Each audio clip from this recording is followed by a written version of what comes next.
Okay. Dan, well, anyway, we're here with Dan Calloway. And Dan, again, repeat for me, what is your birthday and your current address? August the 18th, 1938. I lived 3005 Bernardo Lane in Riviera, Florida. And the only other person attending the interview is me, Carlton Cartwright. I'm the CEO, founder, and executive director for the Children's Coalition Incorporated. Okay, and I think as you told me, you weren't in a war, but you were there for the Berlin crisis. Yes. And what year? What were those dates again, Dan? 61 to 63. And the branch of service? Army, in the 7th Army Support Command. And you said your rank was? PFC. Okay. And you served where in Germany? In Berlin or where? No. All over, calling it what sports. My main base was Zweibrücken. When we were trained in Arkansas, we were trained to guard the armor and the missiles, the ammunition. And they changed me to special service. And in football, I was in not Heidelberg, but Mannheim. And in baseball in Mannheim. But in basketball, I was sometime in Frankfurt and sometime in Zweibrücken. It just called them what sports it was. And in golf, wherever Billick I was living in. But I spent most of my time in Mannheim. And I reported to the big boys in Heidelberg, Germany. Okay. Were you drafted or enlisted? I was drafted. Okay. Where were you living at the time? I was living in Queens, New York at the time being. Okay. Where were you born? Where was I born? Yeah. I was born in Riviera. Okay. Oh, but you were living in Queens? I was Queen, yeah, of course. Well, after I got hurt with the Pittsburgh Pirates, I became a golf instructor out in Long Island at the Montauk Downs Country Club. See, we all grew up as caddies, and so Ben Hogan and a lot of people taught me the fundamentals of golf. And a man found out that I was hurt by the name of Ed Fergal. He sent for me, and I'm the first black to be given golf instructor's license in the state of New York. Really? And that was before integration, where the blacks, we had to play on the northern area together, but then when we got in the south, we had to play on the black tour. I was playing golf mostly when I was drafted. Mm-hmm. Okay. Did you have a choice? Did you have to go in? You said you were drafted. Did you have a choice? No. Okay. They drafted me and said they gave me like a month to get my stuff together. I got my letter like on the 20th of September in 61. John F. Kennedy was the president at the time being. He drafted 60,000 people to go into the Berlin crisis. That's when it was with the East Berlin and the West Berlin, the Brandenburg Bridge and the whatever, Brandenburg Gate, and right before the Bay of Pigs. And I was drafted, and while I was in New York, and rather than go up in New York, Fort Hamilton, to go over to Fort Dix in Jersey, I drove my car back to Florida, left it with my mother and father, and I went to Miami on a train, and they shipped me to Fort Jackson, South Carolina. And I stayed there 5 days because there were so many of us. They had to open up Fort Polk in Louisiana, and my base was Fort Chaffee in Arkansas. Those bases was closed. Uh-huh. So we were trained by the 400 reserve unit out of Paducah, Kentucky, in Fort Chaffee, Arkansas. And my experience in basic training was the worst I've ever been in my life, because living in New York, your grandmother's from Newark, you're teaching golf at a lot of the Jewish golf courses, and you were treated differently. And to go into Arkansas, I dreaded every day that I was in the service, because even when we got ready to have a overnight, or we could go off, a leave to go off base, you know, to go into what they call the colored town or the black town. It was just deplorable. And then I went with 5 of my recruits. We were all training together. We went into a white area in the bar, and they wouldn't even serve me a Coca-Cola. I was really embarrassed, and here I am with a uniform on. Right. And you know about that. You know, of course, I was reared up in the South, but West Palm Beach area, Riviera area, and where I lived in New York, we didn't have as blatant as was that. But it was just terrible. And I remember writing my congressman that I was trying to get out of the service, but it wasn't because I didn't think I should have been in the service. I thought my injuries from baseball and everything. But somehow or another, they told me because of my IQ, they'll find a job for me, and they did. Right. But what I was doing in basic training, I never finished basic training like everybody else. I was only one time out on bivouac. One time. I couldn't sleep on the ground. I had to, my body had to be howled, and I didn't want to sleep on the ground, no how. And I was a permanent barrack orderly. But when they read my profile and saw where I was a golf instructor, well, the captains, the colonels, they sent for my golf clubs, and I spent my days out there on the driving range teaching the brass how to play golf. Okay. And where was that? In Fort Chaffee, Arkansas. Okay. And then when, you know, after you, I spent my first and second there. Basic training in my, whatever they call it, my second 8. And when we signed up, they asked us where did we want to go. And I signed up out of the country. I wanted to go to Puerto Rico, San Juan, Puerto Rico, in Japan. Because I knew that's where, if I'm going to play baseball, if my body get healthy enough, I can play Army baseball. Right. And I know all the golf courses. I knew something about the areas for those sports, and it was warmer. I'm a Southern boy out of Riviera. And they sent me, now I learned, don't volunteer, put your name on anything to go, they're going to do opposite. So I went, they sent me to Germany. And actually, to be frank with it worked out, because probably I never would have got a chance to go to those countries. France, Denmark, Spain, Italy. We played ball everywhere. Special service. Our basketball team traveled everywhere. Right. And then our baseball team played all over Europe. We were in the Ursura League, and the generals found out. They fired a captain.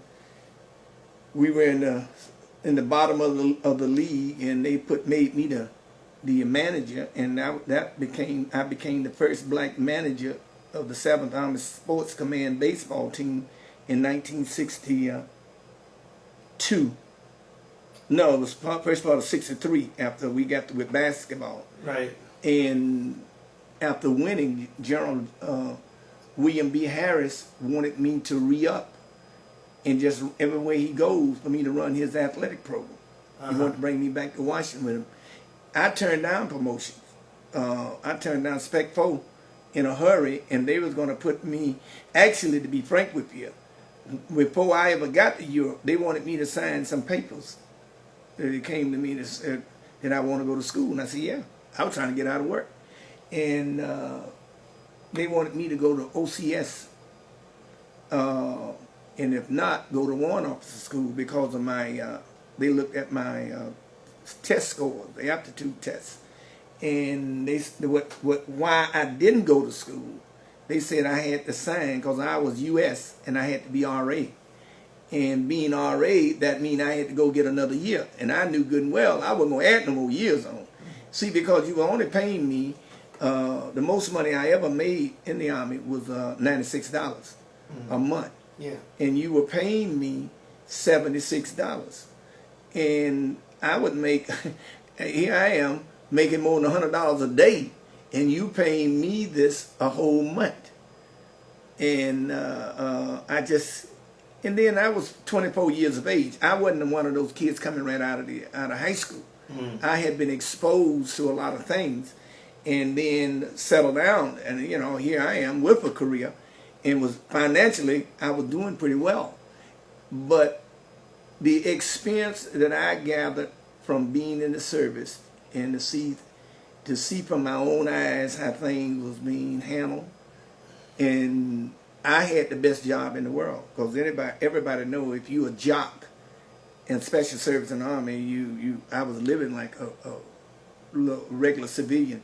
When I was on, like in Mannheim, we had our own billets, and that we had our own cook, and then I signed what they call overnight passes. If I wanted somebody to be out late at a bed check, I was in charge. Right. See, when you're over a team, your rank. I had a lot of captains and lieutenants on the team, but they didn't outrank me when it came to that ball club. Now, once we got back in uniform and got away from that ball club, then it fell back in place. Now that's the reason why I accept that, because I fired some officers because they weren't good enough. They were there because the guys before allowed them just to play because they had rank. But the experience that I got when I was in the service and was allowed to go back to school on the GI Bill, and now to use the VA, the Veteran Hospital, I can't thank them enough. I didn't like what I was doing then, but I appreciate it more years later, because I've asked a lot of kids that I was coaching and getting off the street, and I knew they wasn't college bound or some kind of trade school. I needed them to go to the service to learn self-discipline. That's Right. one thing the military did for me, before me, after me, and I'm sure it's probably doing now. It teaches people self-discipline, and to be successful in this life, you got to have that. And I always tell them to go. I even send a lot of kids with good grades and say, go get in the Air Force, make it a career. And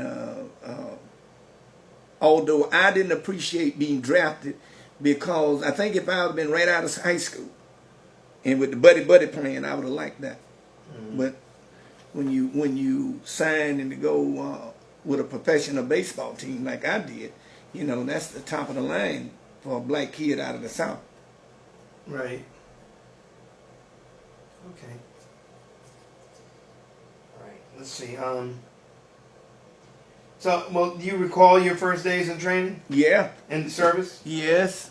What did it feel like? Tell me about your boot camp training. That was the worst thing ever happened to me. What does that mean? When we were on a train from Miami going to Fort Jackson in South Carolina, Right. what happened was, when we got there, it was all hundreds and hundreds of new recruits, and I think they went alphabetical order in my name, because the Calloway was up front. I was one of the people they called to go in there for KP duty. And at the time being, with my dumbness, lack of knowledge, or whatever you want to call it, I didn't know what KP duty was. But they put us in there, and they had bags and bags of potatoes and a knife, a little paring knife. And we had to peel all those potatoes. And the first day, here I am, the first day there when they had issued us our little fatigues, and I'm peeling potatoes. And I said, no, this is not for me.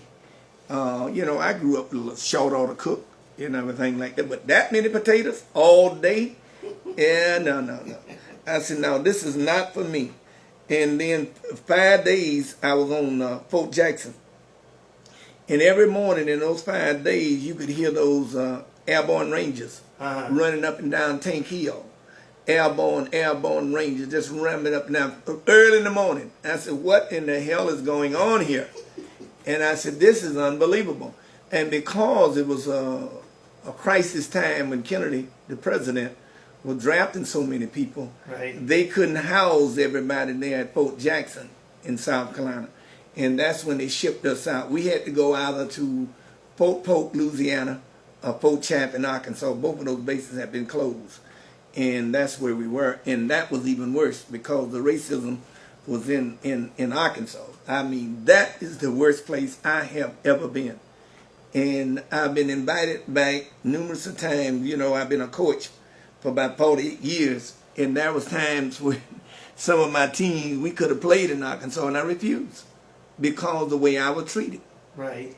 You know, it just left a bad taste, and I'm quite sure right now that it's not as bad as it was then. But you know, when I grew up in a time when Orbus Paulus was the governor of Arkansas, and he was keeping those black kids out of college, and Bull Connor and them was raising hell.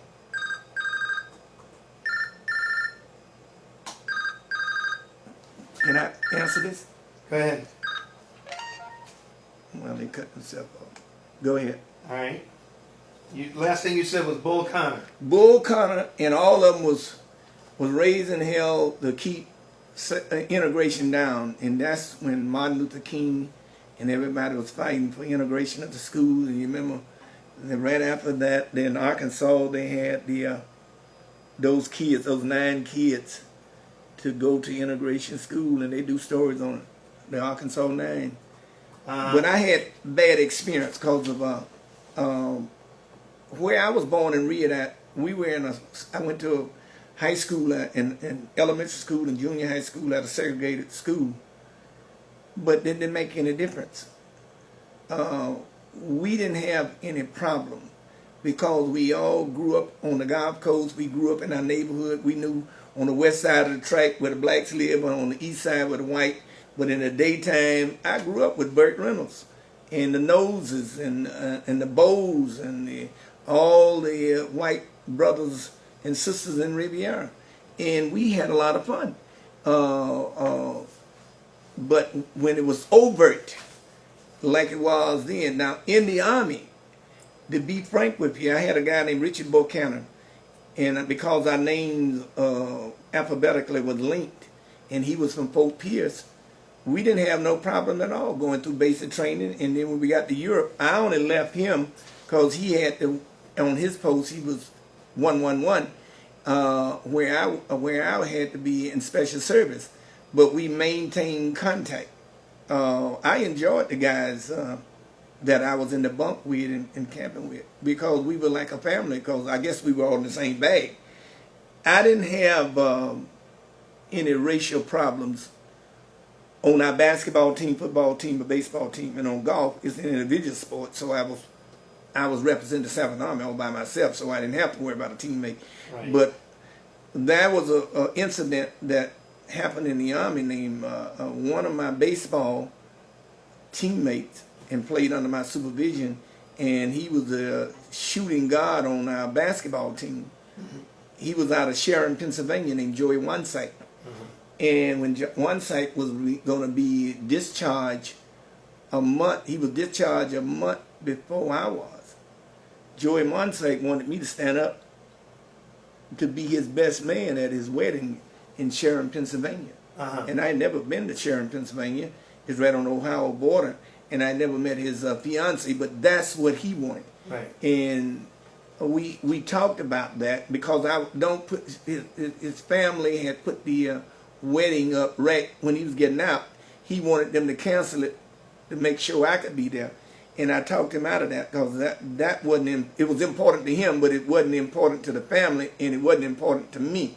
But I appreciate his loyalty, because of for 2 years putting there, we participated on 2 teams. I mean 2 sports, the basketball team and the baseball team. Right. And you couldn't find 2 guys of different backgrounds was any closer. And then I could name Billy Weaver and some other guys was like that.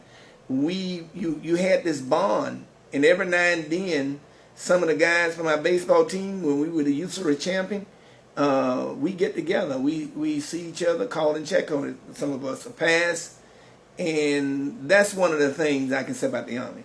The Army, the camaraderie of not so much of the training, because I didn't go through everything with everybody in the training. I was a permanent barrack order. Right. But going to the mess hall, and then the ones when I really got close to a lot of the guys when we went over together, the ones who made the athletic teams, and it was just really something.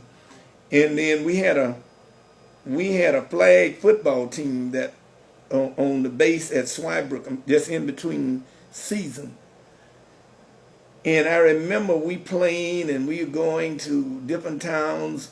We were riding in a deuce and a half, one of those 2 tons, and we all on the back there just having fun because, and even when one was late with bed check, we would cover a lot. And I'm a non-drinker. I used to go at the one of the bars.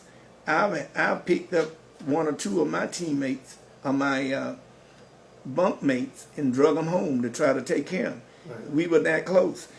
I saw a lot more than most people because I traveled. That's what, when you special service, you get a chance to travel. And in between each sport, what we allowed to do is have a week or 2 weeks vacation.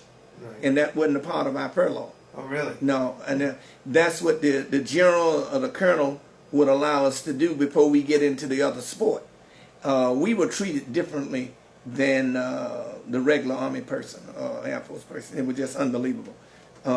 That's the best job because we entertained in troops. Right. And we went to Copenhagen, Denmark, and we spent time in Amsterdam, Holland, and I set up all that stuff in the Birch's Garden. When we were over in Paris playing baseball, we were in Nancy, France, but we went over to Paris. And, of course, being a soldier, I allowed my guys to go to Big Pig Alley. And we just explored a lot of things, and we had a lot of fun. But what I remember most and was impression upon me, because I was a fanatic for being on time anyhow, way before I started coaching. Right. And I think it was in me, being an athlete, if the coach tell me 8 o'clock, they meant 8 o'clock, and so at least quarter to 8 or 7:30, I would be ready. They're waiting on the coach. Right. In the Army, if they said 0800, they meant 0800, not 0805. Right. And that's what I like. They started on time, and if you didn't, you were going to be punished.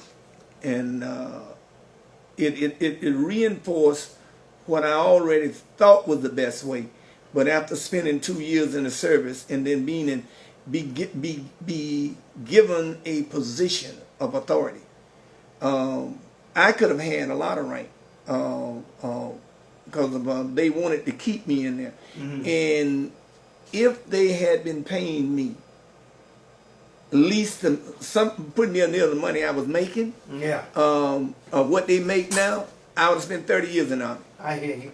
30 years in there. Uh-huh. But you see, the thing what it was, it's kind of hard to go to make $100 a month when you accustomed sometimes making $100 a day. And $100 today, a day back in the late 50s and the 60s, right, early 60s, that's a lot of money. Oh, yeah. And you guys got to remember now, being a black boy, my father never made more than $45 a week when I was in high school in the 50s, and he was a foreman for the mission company. And when I signed with Pittsburgh, they gave my father $4,000 as a bonus for me to sign. Mm-hmm. Well, $4,000 was more money than the teacher made the whole year. Right. Because they were only making $100 a year. Mm-hmm. So when you couldn't afford to take a pay cut, at least I couldn't. See, I knew where I was going because I liked what I was doing. Uh-huh.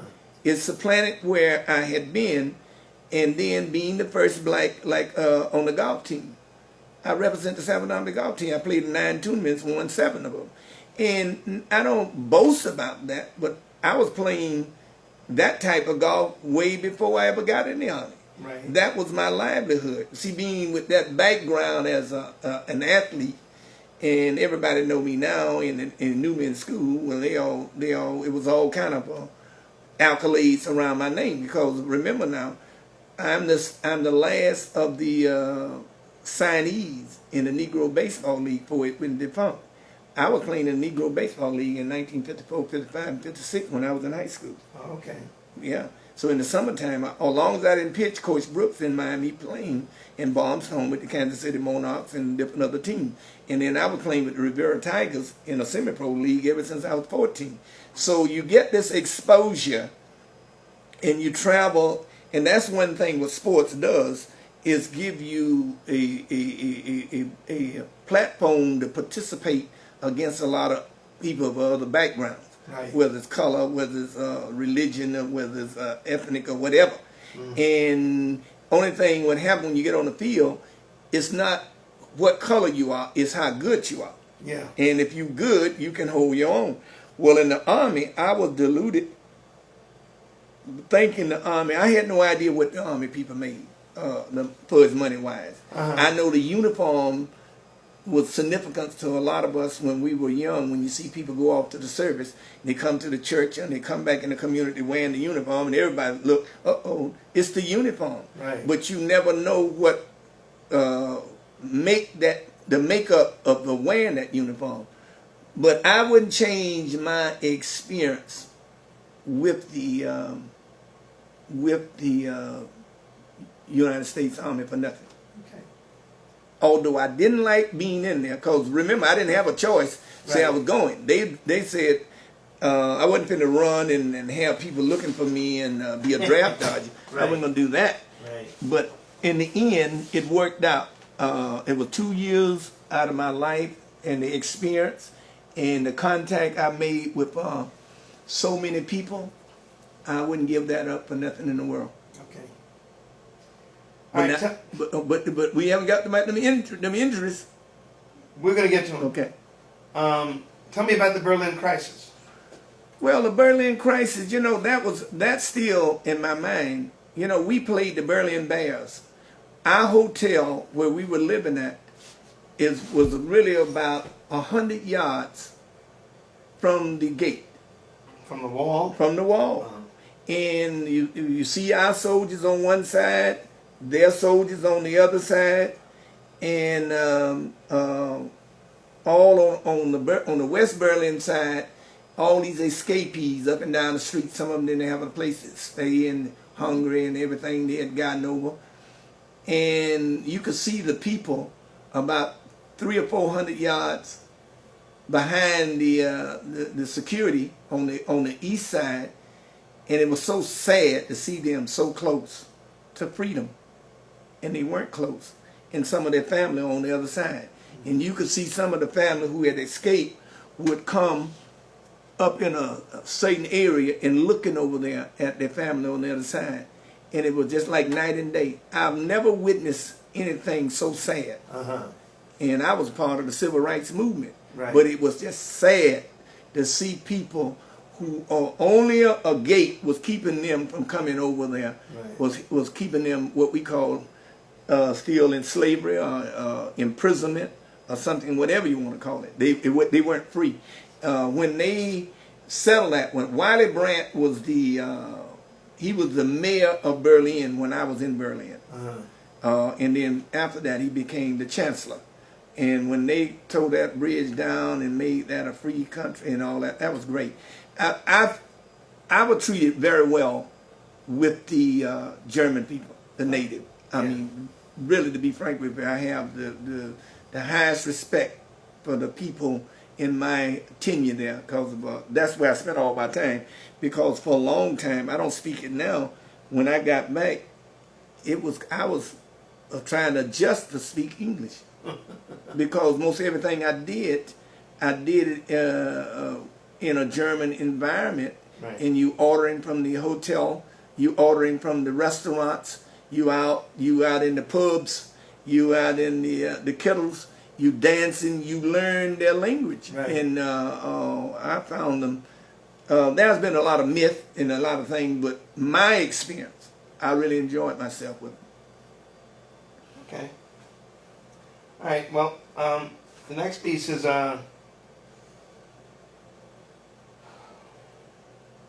okay. So there were no casualties in your unit. No. All right. No. Okay.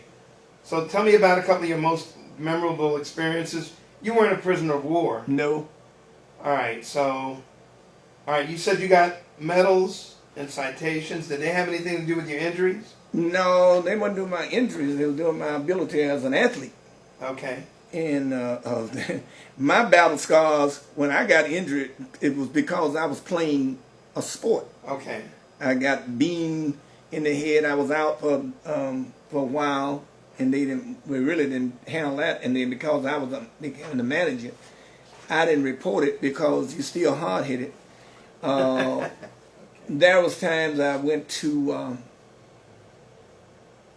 there was nothing wrong with my eyes when I went in the Army. It was beautiful eyes, powerful vision. But after being beamed, 5 days before I was discharged, they gave me glasses. And it all stemmed from that blow. You know, we were playing baseball, and if you know enough about baseball, you know, a lot of people get hit in the head, and I got hit up here in the temple, a glancing blow, and you know, some people have gotten killed with line drives and everything like that. But it affected my eyes. Now, I didn't play football because I had a knee injury. I had a slight injury. Well, it wasn't a slight. I had an ankle. I got my right ankle broken in my junior year when I was all-state football player. Well, knowing I was going to play baseball, I didn't opt to play football anymore. So therefore, in the Army, I didn't participate in the tackle football with the 7th Army Support Command. I was one of the coaches. I recruited. And now when I played football, I was a quarterback on the flag football team. I could afford to play flag football because they weren't going to be knocking me down. Right. But now basketball, the general and the colonel Panop, they gave me commendation because I made all-USERA. They had 12 guys to make all-USERA, and I was first team. God forward. And so you get letters and citation for that. Then I got a grip with my name on it, is the manager of the year in the 7th for the 7th Army Support Command for the USERA division as the manager of the year out of 8 teams, 8 managers. You're looking at the manager of the year in 1963, and there was many accommodation that I had to put on a uniform and dress up in my Class A uniform to go before the general. Like in Stuttgart, Stuttgart is the 7th Army headquarters, and we had to make presentations there. There was a lot of accommodation letters was put in my file, and I remember being called in. They were going to promote me to Spec 4, and I simply told them, why would you use that on me? And I only got about 3 or 4 months. Here I've been in here putting there 2 years. You know, you make me Spec 4. See, if I would have understood the rudiment of being in the military, it would have been different. See, because of a rank would have been better after I got out of the service. Because of I didn't go through that reserve stuff like my brothers and all of them go through the rank. But if I would have had more rank coming out, I might have would have, because that means it would have been more money. Well, see, I was doing something that I like to do, and I thought, why would you give a man out here running an athletic program rank when all the time you're giving me the authority to be over everybody anyhow? Right. And see, and the main thing about it is, and I need for the world to know this here. I'm a non-smoker and a non-drinker all my life. I never had the drinks. I didn't have the smoking because I was like that before I got in the Army. Everybody said that when I got in the Army, well, I know you'll be drinking now because everybody in the Army go and get drunk. That's what they thought. Well, I got in there and we were having wunderbar beer. We were celebrating, and they wanted me to say, "Oh man, take a drink with us." I put some of the stuff in my mouth and it tastes so bad I spit it out on them, and none been back in my mouth. Well, I can get along with you, whatever you're doing. It will not have anything to do with me, because that's why my leadership came. I don't follow you. You have to follow me. And if I follow you, it's because I think that's the best path to take. Right. And I didn't drink, so I sold my cigarette ration cards. Right. And one of the bad, and this need to be, because I think that the Army didn't do a good job on that. I don't know what they're doing now. Those kids And I was older than most of the people that I went over to Europe with. Right. But one of the things was wrong. At payday, those guys would go down to the concerns, the kittles, the bars, or the nightclubs, or whatever you wanted, and you had a lot of hang-ons, especially the females. And within 2 days, their whole paycheck is gone. Now they're out there, the ones who need their ration thing for their cigarettes, they kept it. They're selling this and they're selling that, and it's in the loneliness, the gambling, they couldn't control themselves. And then there was some people who were what they call loan sharks, Right. which wasn't legal, but they did it. Right. And there was some sergeants and some people borrowing money because I walked in my billet numerous of times because I grew up in a caddy pen at the golf course. I knew how about shooting dice, playing cards and everything. It'd be $2,000 or $3,000 on the floor down there in that room. They gambling, you know. And I think that kids, they got away and they messed up their life. Go ahead. Hello, you all right? What medals? What medals were you awarded? Well, I mean, good conduct, of course. Right. For outstanding service in baseball, basketball, baseball, everything. When you if you pick up what they call the stars and stripes. Yeah. My picture, my name was strewn all over it all the time. Right. And so the colonel would bring me in front of generals every now and then, and they give you letters from headquarters for outstanding job and this, that, and the other. You represent us to the high, especially when I found out they were betting against the other generals of the army, and we were winning. But that was my job. That was it wasn't a paid promotion, but it was something that the colonels and the generals had me in, and especially in baseball when I was in charge, and in basketball when I made all youth for a team. Right. It was only 12 out of all those people playing it, and you one of the 12, so that was big. And I brought a lot of stuff back, was in my personnel file. I don't know about all that, but now, when of course when you went through training, you know, everybody, not everybody, but you had these experts in the marksmanship and good conduct and everything. And I never had a demerit. I mean, I wasn't gonna give the Army a chance to put me. You know, we always had in our mind about Leavenworth. I'm in there trying to do my 2 years, and then I didn't want to. What was it, Section 8 or something?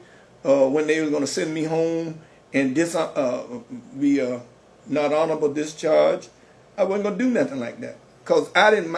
I had one brother was in Europe when I got there. Mm-hmm. We overlapped. My brother Bernard and I overlapped when he was out there in the armor division down in Galen House. And my oldest brother, who fought in combat in Korea, he was out there. He was a medic and a cook, and he was out there around Pork Chop Hill. Yeah, I knew about the war and all that stuff like that, but I was blessed. I was in the service when they were going through this in the crisis, and I remember we in the mess hall. And when the invasion of Guantanamo Bay and the Bay of Pigs, yeah. And if I'd have been in Riviera in Palm Beach County, I'd have been on the ocean. I'd have been able to see all the ships going toward Cuba.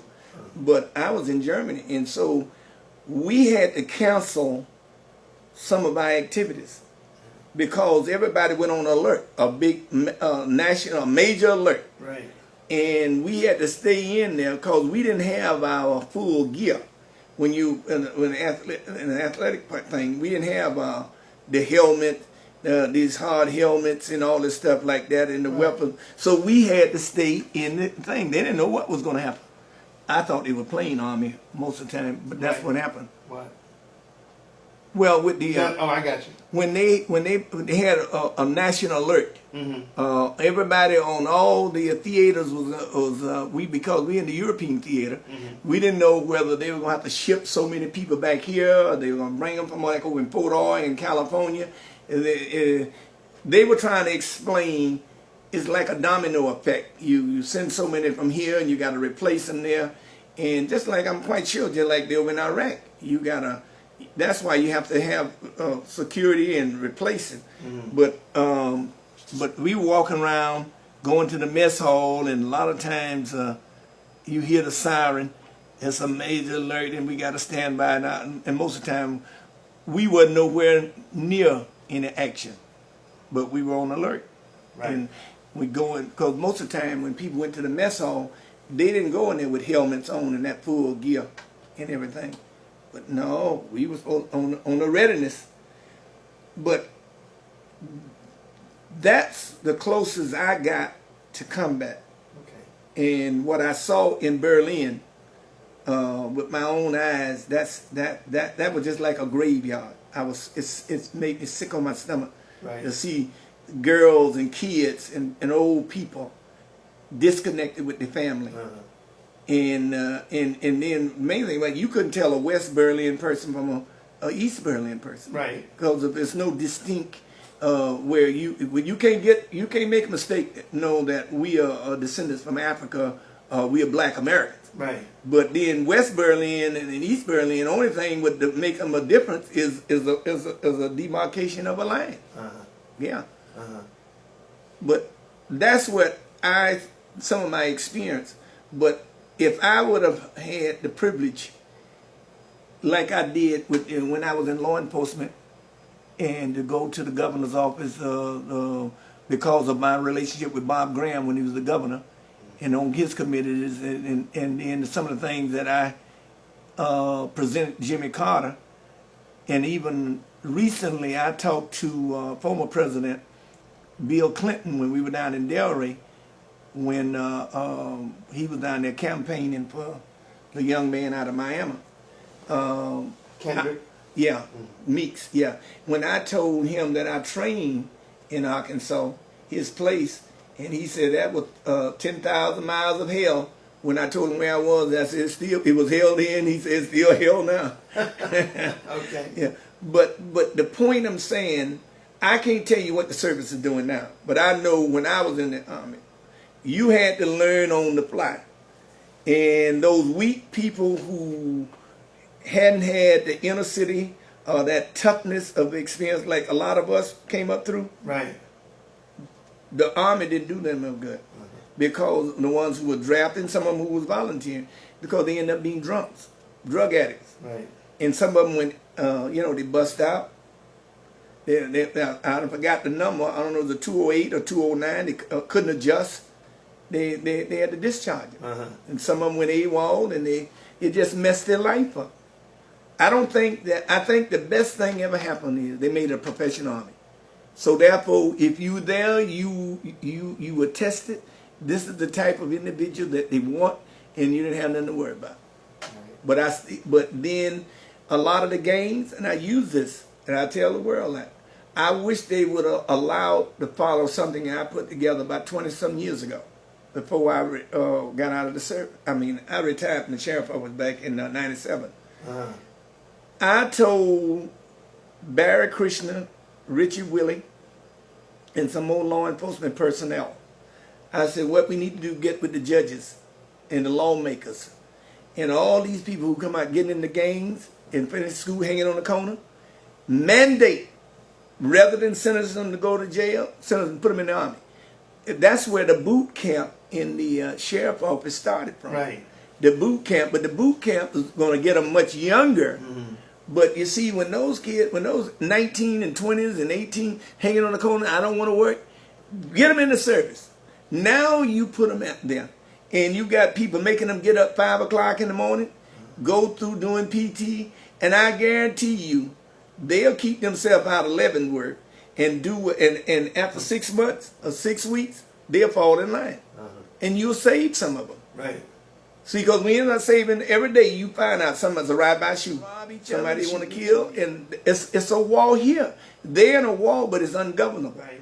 You need to, the one that really that I'm sorry. I mean, I feel bad about. Nobody wouldn't listen because my eyes. See, right now, I'm legally blind. Go ahead, Dan. You know, when you talk about injuries in the service, when you're an athlete, that's part of the game.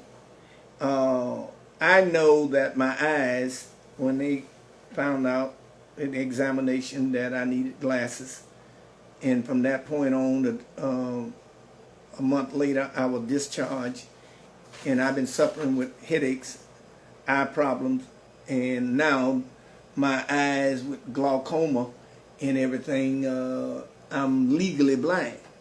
And I know for years that my eyesight was caused by that being of the baseball in a baseball game in Europe.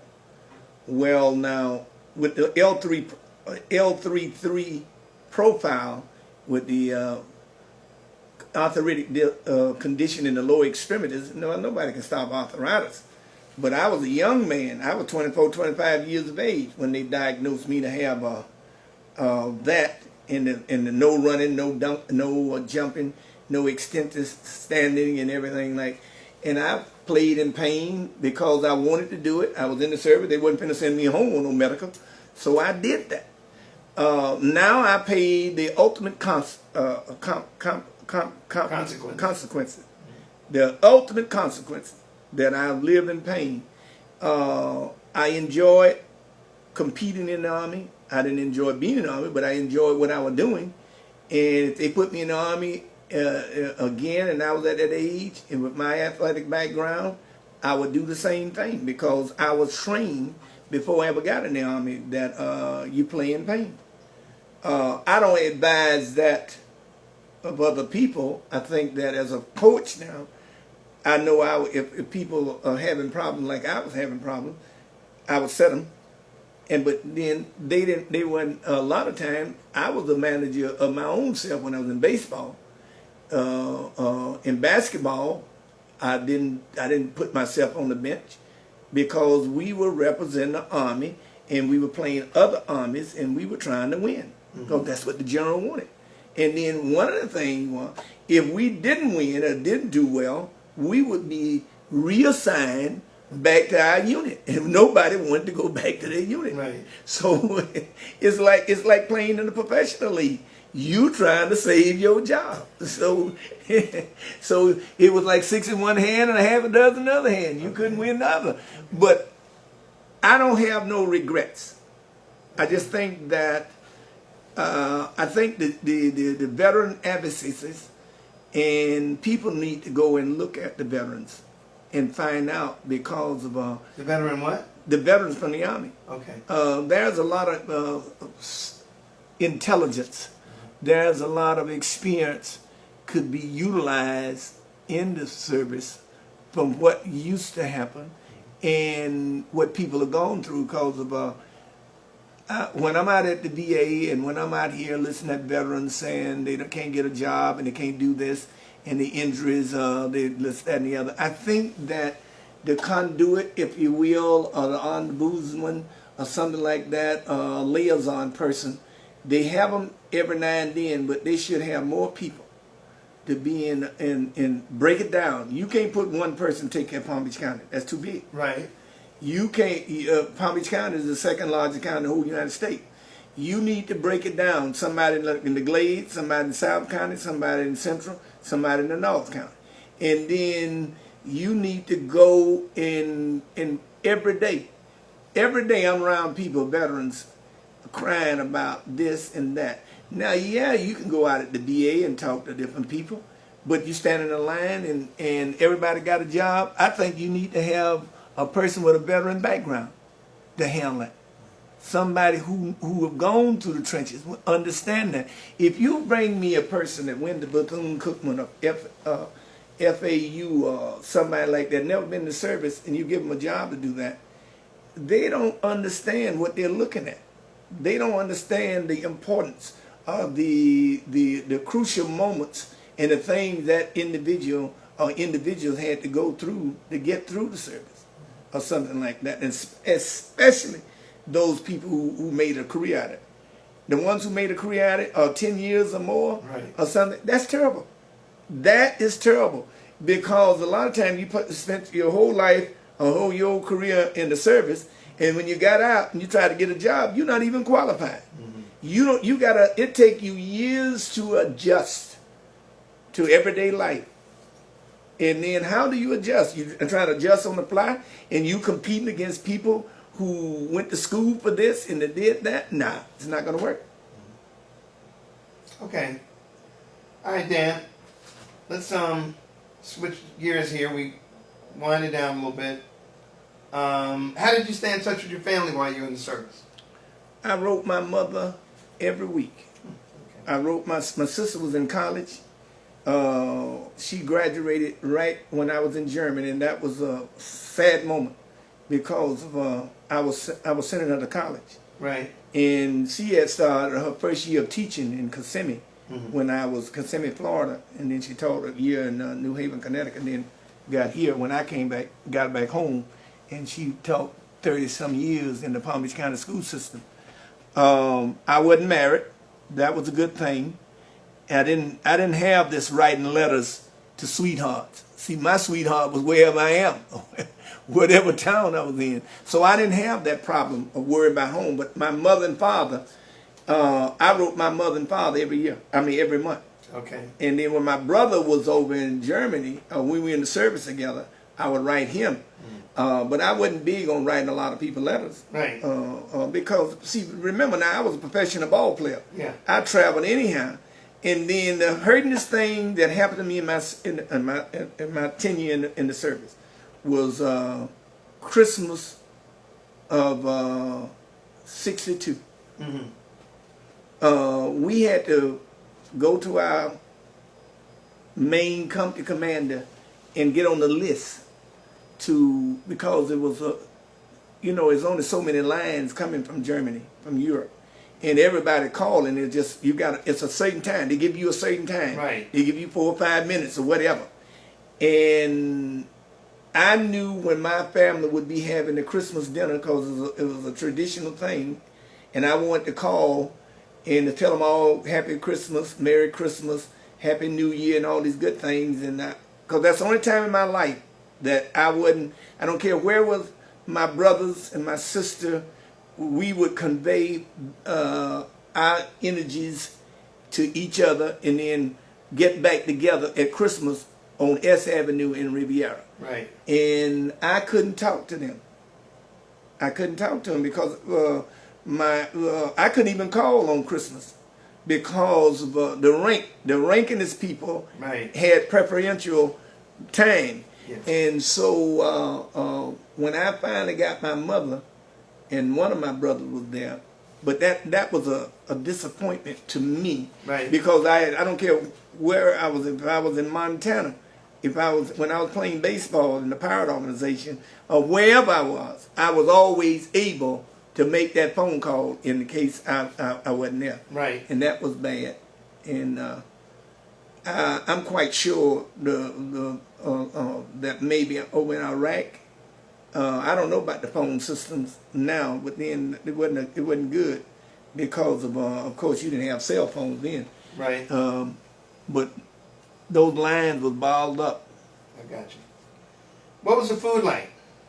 The food was the worst in the world when I was in basic training, because of it was potatoes with everything, and I was a rice person.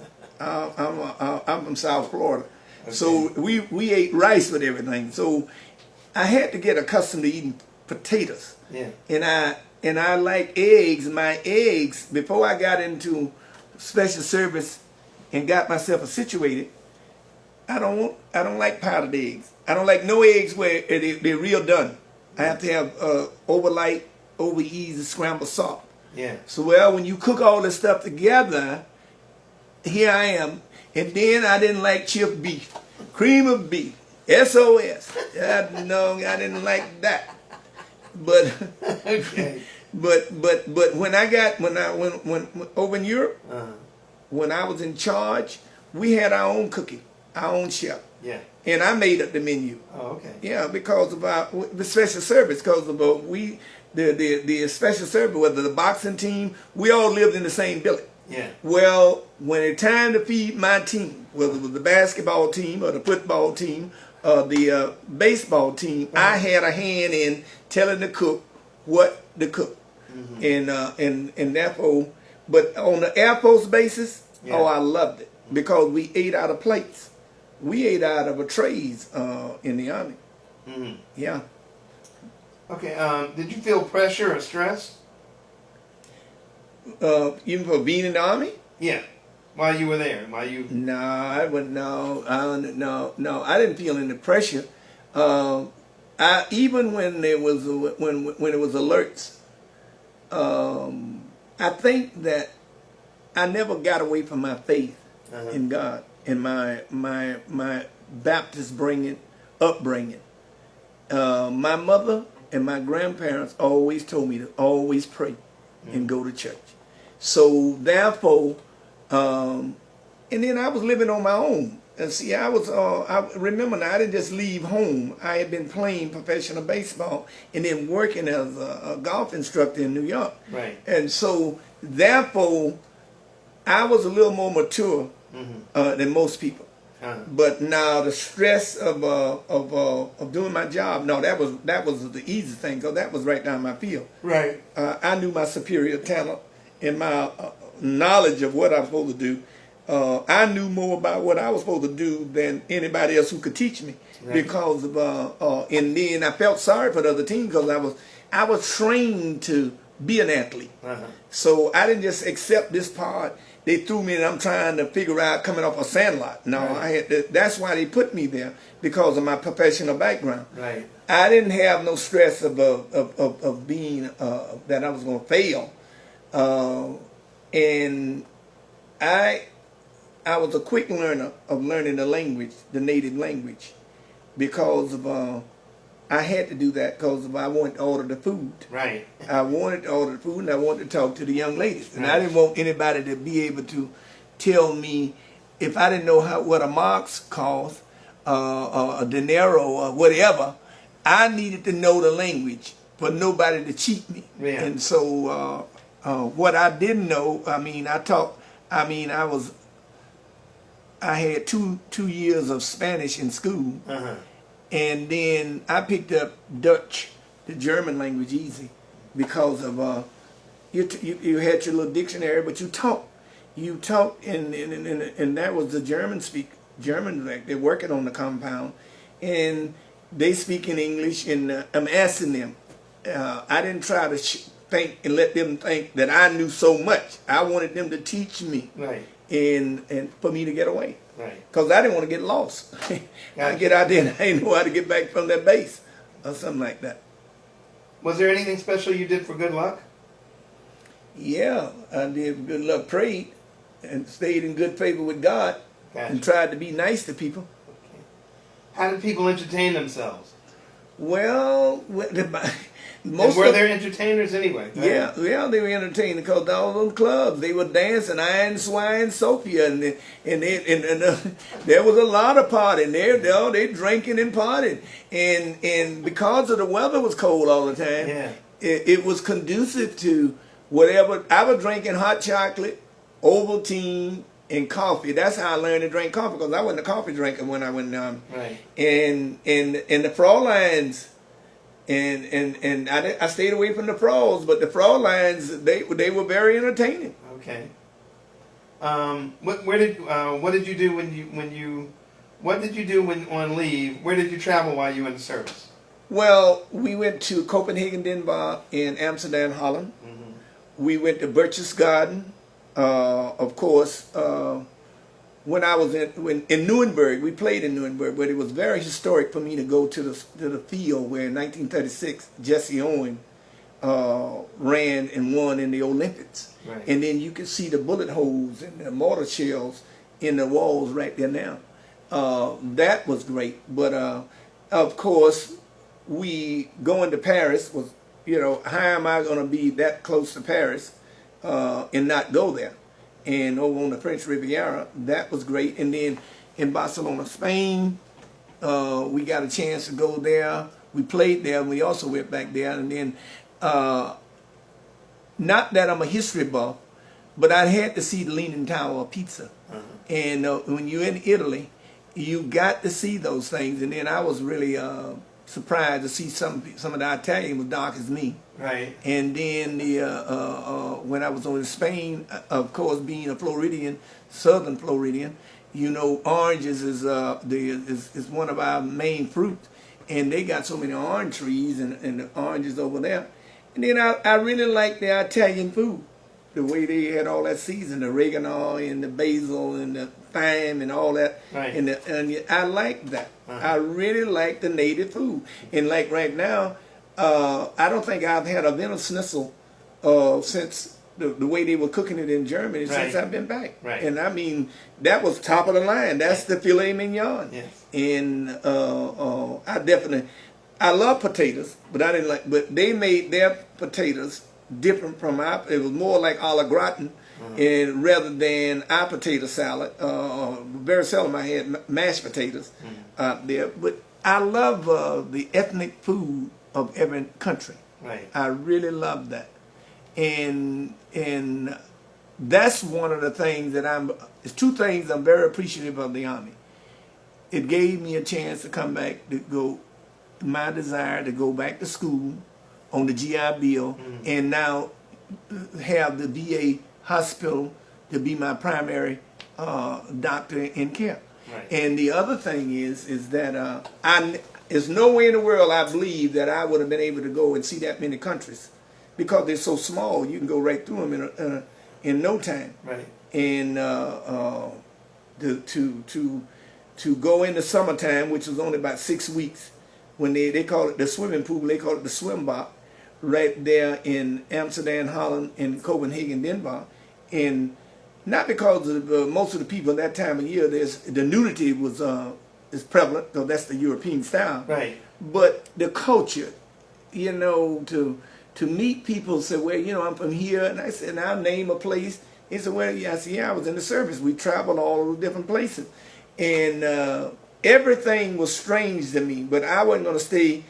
A lot of people were afraid to leave their concern. Right. The barracks, the billets, or the concern, or the camp, whatever you want to call it. Right. Where I was one of those especially when athletes, we loved to travel. And we were blessed to be able to, spending time in Frankfurt, the big place of Germany, spending time living in Berlin, and then in Kaiserslautern, we call it K-Town, and of course my headquarters was in Mannheim, and that's where the prison was, in the school in Heidelberg, in Stuttgart, you know, and then my little town that I was supposed to have been stationed at was Zweibrücken, and the word Zweibrücken means city of two bridges, Zwei for two and Brücken for bridges, and that's not too far. You right off the French border, because it is no time to get into France. And then, if anybody have been to Kaiserslautern and been in the service, that K-Town had everything in the world. So those memories come back. I didn't enjoy the service. No place I was in the United States, other than Fort Dix. And I was in Fort Dix for you know, they were getting you ready to go overseas because of when we were going through the line to take the shots, they had the gun. And I had never been a part of the gun. When they were giving us all those shots, and we walking through the line, and they were shooting you with that gun on both arms. I mean, we were getting enough shots there to go through the world. But Fort Dix was a better place than Fort Chaffee, Arkansas. But I was there in we wasn't clearing posts. We were getting ready to go out of the country. Right. Now, what I didn't like, and it's with me today, I flew over on the MAT, the Military Air Transportation plane, when I went to Germany. Right. But when I was discharged, put in there 2 years later, I came back on the U.S. General Gordon and there were 3,200 people on there besides the crew. Uh-huh. And I got, after we got out in the English Channel, coming out of Bremerhaven, when I got out there, I got seasick. I was on the water for 9 days, coming home to be discharged at Fort Hamilton in Brooklyn. Uh-huh. I was seasick and waterbound. And I prayed to God, said, God, if you get me off this water, I won't go back because I was seasick. Oh, that's nothing in the world is worse than that. Right. And today, I don't go on cruises. Really? I don't go on no cruises. I got you. Okay, do you recall any particularly humorous or unusual event?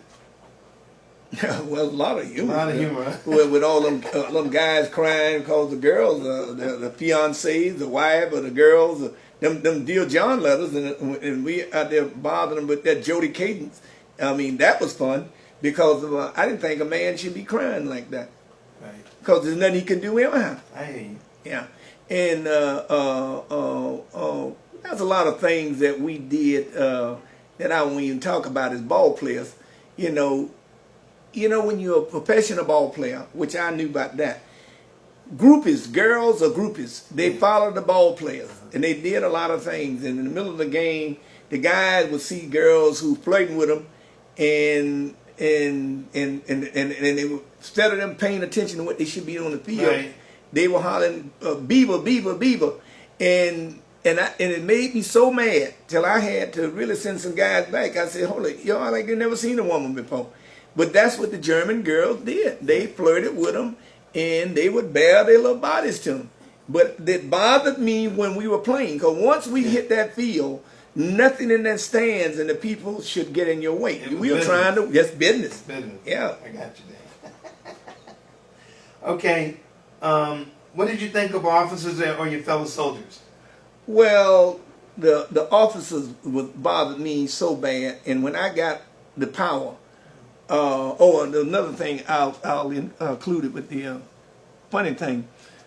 General William B. Harris would make arrangement for me to go back to my home base, which was in Zweibrücken, and just from Frankfurt. Right. When I felt like that we had a lull in our schedule, that we didn't have any games, and they'll pick me up from Frankfurt, or they'll come up in Mannheim, and he'll send me in the general's car, the Jeep. Right. So you're supposed to cover the stars up front, but the driver, sometimes I tell him don't cover them. So I'm sitting in the back, going back, and then when I'm sitting in the back, and so the people saluting the vehicle called the stars there. And here I am, a black person. There wasn't no black general, and I'm saluting them. And they had no idea who's that in the back of that Jeep. And then when I go back to to my concern, yeah, and they pull up there, and all my guys run out there. See, I was their savior. I was their hero, because I'll go and talk to the first sergeant. I said, well, this one said this. I said, now don't let me go back to headquarters and complain on you. See them E7s and E8s and E9, they don't, them diamond gems, they didn't like that. Yeah, I hear you. But I looked after my privates and my PC, PFC. Those who came over would always tell me, and I'll fight for them. The ones I knew, I said, no, we got to do better than that. Do you recall the day your service ended? Yeah. That was Where were you? I came, my buddies, I used to live in Queens, New York, and Fort Hamilton is right next city over on the water in Brooklyn. Yeah. And I had the guys that I grew up on the Gulf Coast with from Florida, and my friends, a couple of them, we were high school classmates. They picked me up. And I stayed in New York, in New Haven. Most of my people lived in New Haven, Connecticut. My oldest brother and them. I stayed there a month before I came back to Florida to see my mother and them. Because it was in October. And I came back. I got to Florida on the 21st of November in 1963. The day later, President Kennedy was assassinated. I was discharged on the 19th of October of '63. I came to Florida on the 21st, a month later, and he got killed the next day. No, I know where I was.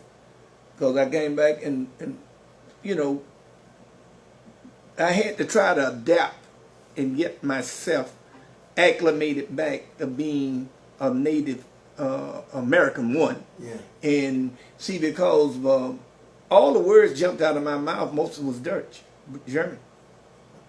Automatic. Right. Because of, for that length of time. Yeah. I was, you know, we didn't live, I didn't live the military, the quasi-like. Yeah. I was living more like a professional athlete, a civilian like, Right. with the military background, and I was the person in charge. So I didn't have these stringent rules. Right. No, it was more like a college team or professional team. Gotcha. Yeah. Okay. Let me see. What did you do in the days and weeks afterwards, after you separated? You just told me that, right? Well, what I did, Did you go back to school? not Did then. you? Okay. Yeah, I Did you didn't use your GI Bill? Yes. Okay. I used the GI Bill, but I took a whole year before. I didn't want no job. I didn't want anything to be regimental. I gave a few lessons. I played in some golf tournaments. I did those things because I didn't know what I was going to do. Right. Because I didn't know whether I was going to stay in New York, but I know in '64. See, the hurtingest thing was, they were supposed to celebrate it today in Washington. When Martin Luther King gave the address at the monument Right. in '63, Yeah. I wasn't here. I was over in Germany. Okay. And when I came back, I had my mother to come to New York in '64. And they were riding everywhere, Newark, Harlem, everywhere. Los Angeles and Watts. Right. And they had, if you remember, in '64, they had the World's Fair right in Flushing, right by Shea Stadium. I had never been to the World's Fair, so I'm living right in Jamaica. You right off the E train or the F train to get right there to it. And so I had my mother to come up. She comes up and see her grandkids up in New Haven, my oldest brother kid. So she spent 2 or 3 weeks with me, and they were picketing because wasn't many blacks working there. Right. And a lot of times I broke the line. I went over the line because I wanted to go into the World's Fair Right. to see that. When am I going to get a chance to see another World's Fair? Right. When with my mother? And then I took her to Shea Stadium to they had the All-Star games, so Yeah. Willie Mays and Ernie Banks and some of the guys signed a book. So I didn't get involved until, really, to be frank with you, until April and May of, from the time I was discharged in '63 to April, May in '64. And then I went through that phase, and then a police officer in Riviera who was like a big brother. He was named Albert Henry Davis, the third black officer ever been in Riviera. And he wanted me to become a police officer with them because I had some classmates there. And the city manager wanted me to come and do what they knew I'd do best, is to go into recreation. And at the time being, the gyms wasn't built. And my job was, I accept the recreation job at Goodmark Park. I was a director there. So you had, on at Poop Parks, you had people supervising 5th Street, which is George Street, and then at Goodmark Park. And then I designed 2 years later for Wells and Tate. I'm the architect of that. And told them that's what they needed, and they passed the bond and they built it. But I drew the plans for it. So that tell you why it's built like that. Right. Because it was my limited knowledge of what I've seen in Brooklyn. Right. And because if you were trying to build on buildings like that today, that's really outdated. But it was good for that time. Right. And I started back to school on the GI Bill in '66. Well, really before that, I started back in St. John in New York, but knowing that it would pay me $125 a month, I was going back to school on it. Now, I don't want anybody to think that I was that brilliant as looking to be an academician as much as that $125 a month meant a lot of money to me then. With if I can give golf lesson, if I can go to the golf course, or caddy, or do something else, Yeah. And then when I start working for the city, you paying me just say $75 a week. Right. Well, $75 a week, that means I'm making $300 a month. Well, then $300 a month with another 125, that put me up there. Right. So that's what it was. It was. I was always using something that I thought I would need, but the money proposition was always good, especially when they were paying everything. Right. All I had to do was pass. Okay. All right. Well, there's nothing wrong with that. All right, Dan. Did you continue any relationships or friendships from the service? Yep. Okay. They all strewn all over. The ones who's still alive, they're from everywhere. Only two people from the area, and they're alive, that went on the train with me to Miami when we were being inducted in the service. But everybody else is from somewhere else. And the ones that I went through basic training, I got two groups. The ones I went through basic training with, and the ones who I was over in Germany who was on my teams. See, because the ones at those concerned, because I didn't live there, it was always, they came from other concerns, and we got that family thing, and every now and then we get together. Off that basketball team that we won 62 out of 67 in the year of 62. Let's see.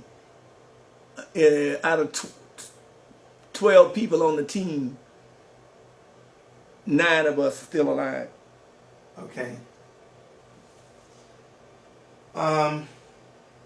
Did your military experience influence your way?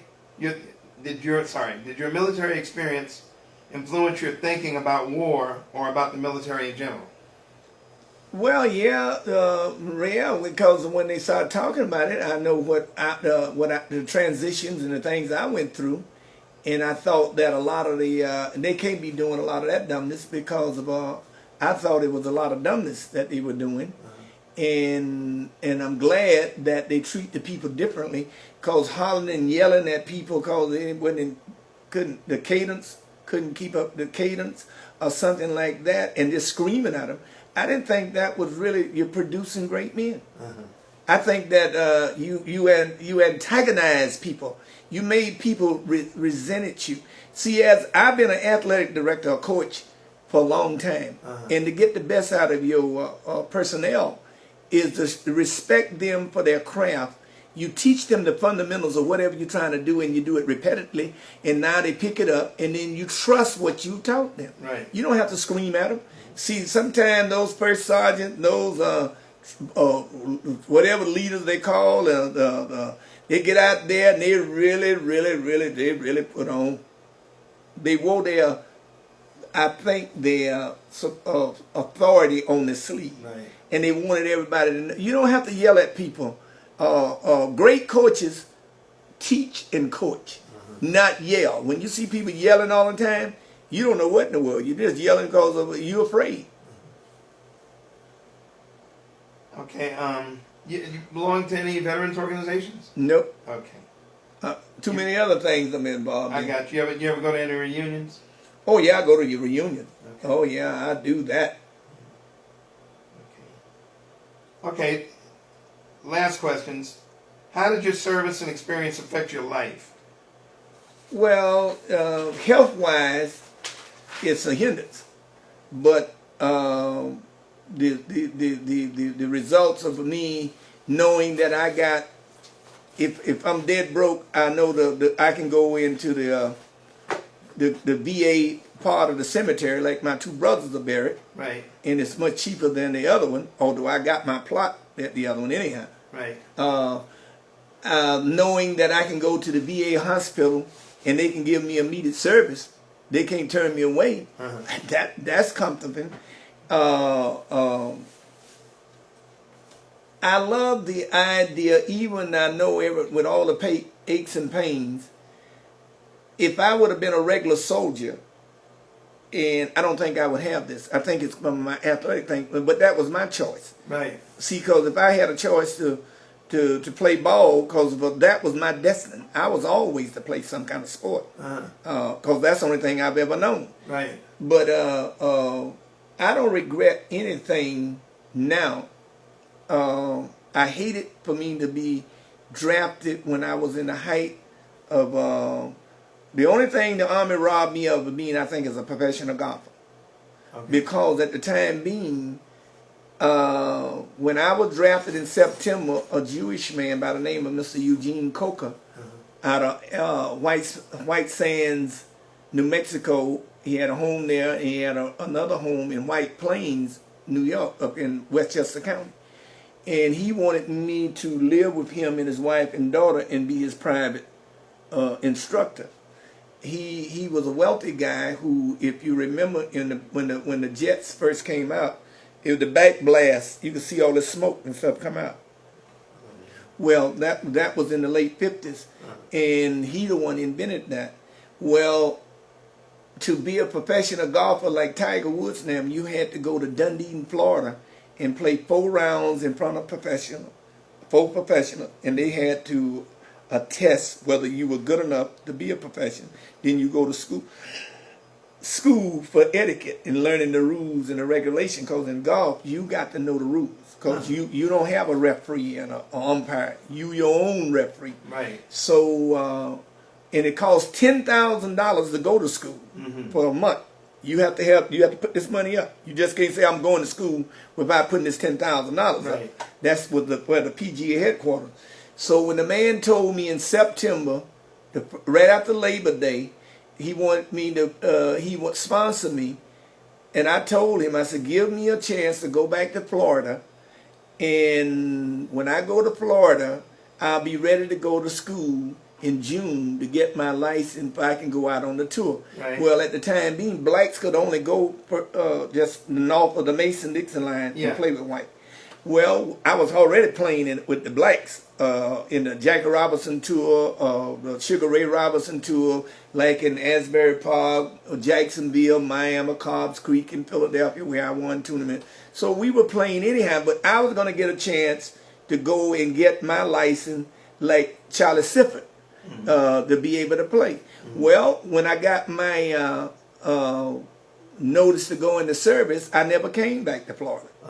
So when I came back from Europe, because of the injuries and the cold weather and the arthritic condition in the lower extremities, well, playing golf like I was playing, I was riding on a cot. Well, if you on the pro tour, it's no cots. Now, you can play on the seniors right now, but it wasn't no seniors then. You had to walk. Well, there's no way I could walk 4, 5, 6 days a week and continue to do that because I had arthritis in the lower extremities. Right. And you see, because the weather was so cold and damp, that enhanced that. So when I came back, I shut down going into, a lot of people thought I made a mistake because I wouldn't pursue it because of my ability as a golfer. And I just used that as a recreator and a recreation activity and help other people. Because Michelle McGann, you know, played a lot of years. She won 7 times on the LPGA, and it's reputedly said I gave her first lesson when she was 5 and 6 and cut the club down, and when I went out there and caddied for her in some tournaments. And when she was an amateur, I was the only person that she knew about for his handling all that. But I don't have no regrets one way or the other, because I could have walked outside the house and somebody ran by and drove the car into me or shot me or whoever. Right. So I do think a lot of being a veteran. I'm proud to say I'm a veteran, one. I'm proud to know that whatever my endeavors in there, they thought it would be honorable enough to discharge me with an honorable degree.